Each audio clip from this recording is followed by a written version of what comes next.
Habang nakatambay tayo mga idol, may naispatan tayong matanda yun, no? Nangangalakal mga lods. Titingnan natin kung anong nakukuha niya dyan.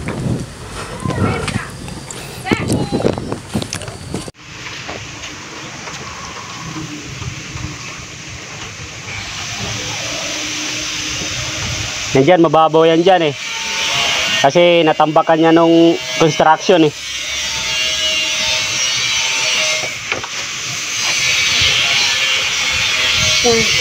Yan, dito malalim yan tayo, ano?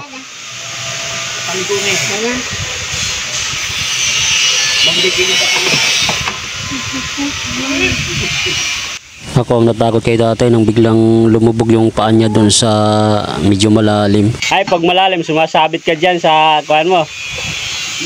Tinanong ko siya mga idol kung sumasabit siya dyan sa dala-dala niyang styrofoam.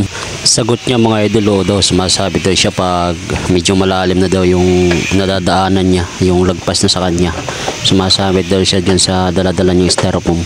Ah, dito ka bumaba, dito? Diyan sa may tulay dyan. Ah, doon may tulay.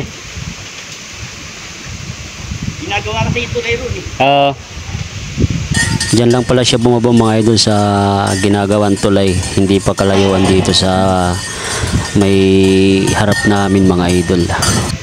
Dami mo makukuha dyan. Nung baha pa yan eh. Hindi pa lang.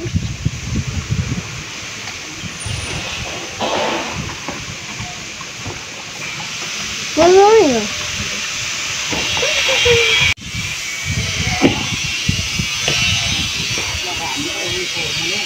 Oo, marami.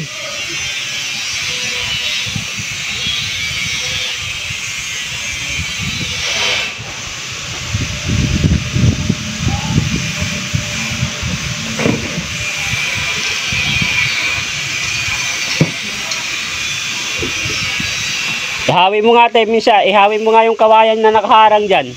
Para tumuloy. Ha? Para tumuloy yung kan, bumabaho kasi. Huwag lang ako lulubog yan. Hindi, may nakaharang na kawayan dyan eh.